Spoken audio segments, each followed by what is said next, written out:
In 2016, Sonic fans were given the most exciting trailer we've seen in a long time, and the most talked about one since. Sonic Mania, a new 2D adventure, was a collaboration between Sega and some of the most talented fans in the community. It's a remix of past stages, as well as some now iconic new zones. And then in 2018, we got news of an expanded version, Sonic Mania Plus, which would not only include more content in an update, but also come with a physical edition. Which leads us here. It might not seem like much, but this cover art is hiding a little surprise when you open it. It's reversible. Anybody who owns an original box for the Genesis will realize, hey, this looks familiar. The team went out of their way to make an entirely separate box art that replicates the look of the old Genesis boxes, most specifically Sonic 3's. But just how accurately did they replicate it, and how easy is it to make something like this today? Welcome to Evernight Studio. Let's take a real in-depth look into how this was made nearly 24 years after the original.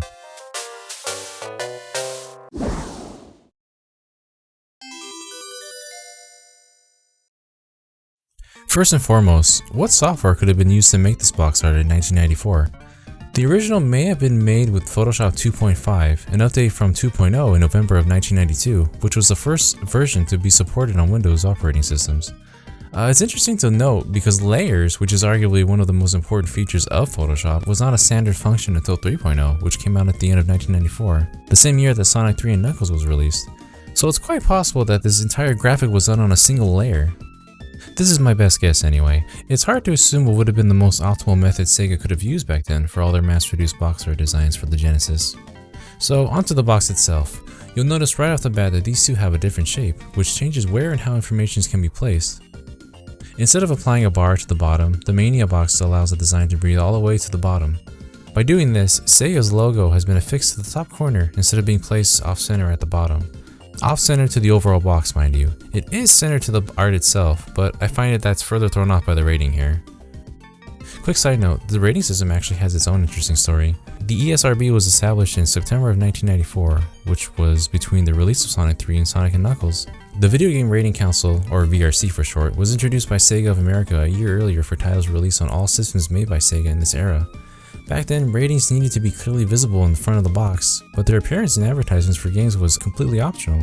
This was the case until the ESRB became the industry-wide example not long after. Remember, this is the reversible cover for Sonic Mania, so the ESRB rating is front and center, but there's no rules against placing it on reversible covers. It's a fun little loophole, and I wish more games did this. It adds some flavor and personality when they give themselves free rein to design the boxes however they like. But that aside, back to the boxes themselves. It's interesting to note that the logo for Sonic was so very inconsistent in the 90s. The font might be fairly similar, but the color palette changes in just about every single game. The first game started off flat, followed by differently colored fonts with a shine to them, as well as differently colored outlines. This is way different than the monochromatic scheme of the Japanese box arts on these games used. The use of dynamic shapes from these helped inspire the aesthetic for Sonic Mania's UI and cover, making this game a healthy blend of the two regions' art directions. The logo for Mania is most like Sonic 3's. The yellow font has been the main color scheme these days, mostly to reflect the color of rings, particularly in the O. Now how about that Genesis logo? You might actually already recognize this font. Sega used the Copperplate Gothic Bold family font for the Genesis. Though it's not one-to-one, we had to play with the tracking and kerning to make it fit more closely. For those who aren't aware, tracking is how much space is between the letters in the line of text. Add more and this spreads apart. Decrease it and they squeeze in together. It's useful for making words stand out some more and not look exactly like the base font. Kerning is the same concept, but applied just to the space between two letters only. It's more for correcting font that might look strangely distant or close to each other. We also had to horizontally scale the font to help it fit as closely as possible. After adding a simple drop shadow, we just had something to look a lot like the original Genesis logo, no problem. As for the Sega seal of quality, it was pretty much an asset that's been used on other Sega games, but has been remade since then. Lots of bevel happening here. But now onto the spine. The logo was taken apart and made to fit in a horizontal format, unlike Sonic 3's. Even disc and cartridge boxes are so much thinner now. They even had room to put Sonic in the old one. With the use of some shape tools and layer copying, we were able to make the spine fairly accurately. One thing though, the Switch box art is fairly consistent and remains so in the original Sonic Mania Plus box, except when it comes to the reversible cover. But since it is replicating a classic design, I suppose I can forgive this one for upsetting the balance of nature. You're on thin ice, Bomberman. And now the side with the most detail of all, the back! Taking a quick look at both, Mania is very lovingly recreating the design and format here. Before getting into the details, something interesting of note. If you look closely, the spine has darker red stripes going all the way down. The original box art strangely cuts it off at the bottom instead of having it extend all the way. I don't know if this was limitations on formatting or the software, or maybe it was intentional to have it cut there all along, but being a faithful recreation, it is similarly cut off on Mania's back cover too. It might have been to let the text be more legible down here, but it's such a faint difference in color that doesn't seem too likely. As you might have noticed, there's a faint background here. This is one of the key pieces of art used to promote the game, with the trio standing in Studiopolis. By making it extremely faint, but not so much that it's entirely visible, it makes for a pleasant background, preventing the majority of the section from being entirely white.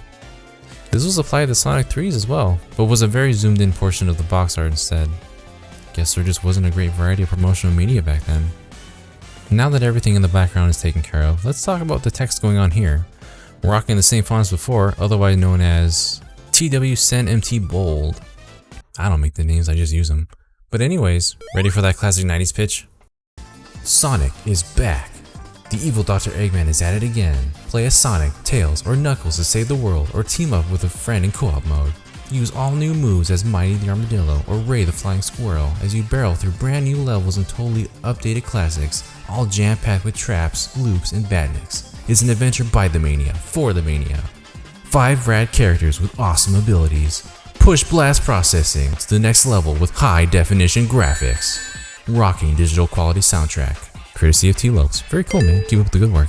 Speed together with friends in competition mode. Graphics so crisp, you'll think it's 1999. And you'll notice a bunch of legal information at the bottom. But just like the back of Sonic 3's box, there's an address for Sega of America.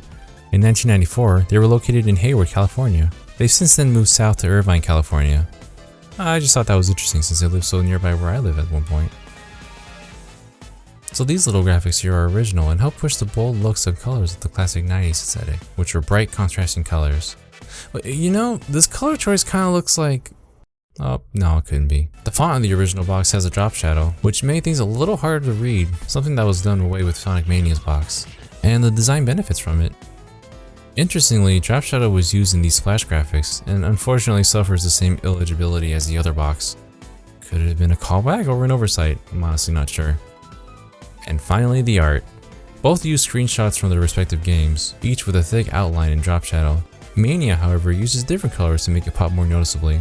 And of course, we got the premier characters of Sonic Mania Plus, Ray and Mighty. Aside from the ugly barcode now being absent, the final part of this graphic is for how many players can join in. Players was used in the same TWSenMT font as well, but in all caps this time. Font in all aspects is much thinner now, and says 1 to 4 instead of 1 or 2. Seems like they also decided to ditch the blue color and make it black instead. This mini graphic was just an assortment of shapes and didn't take too long to recreate. Slap on the Sega logo at the bottom left again and you got a complete template for box art. And there you have it. Original artwork aside, it's not too difficult to recreate the box from the back in the early 90s. Of course, advancements in image editing and formatting software has come quite a long ways. When you think about it, box art is a lot like looking at your feed in a place like YouTube. There's a very basic template and you kind of know what to expect. But if it doesn't have anything interesting or visually appealing to pull you in, the average consumer might just pass an incredible experience right up. That initial grab is so important, and Sonic's overall brilliant design has helped keep people glued onto whatever the Speedy Hedgehog will blast process through next. Classic Sonic games have always had a wonderful aesthetic with solid shapes and colors, and didn't really begin to tap back into that until arguably around Sonic Generations. I personally hope we see this more in the future. If nothing else, a game like this shows that the Mania is still strong. Hey, thanks for watching! There isn't really a set name for a series like this. Might be a one-off or just something I do every now and then. I wanted to try new things while also celebrating a series that means a lot to me. Happy 30th, Sonic. There isn't a whole lot here, but feel free to subscribe for perhaps maybe more design overviews and maybe some tutorials in the future, or see what I'm up to on Twitter at EvernightStudio. Till we meet again!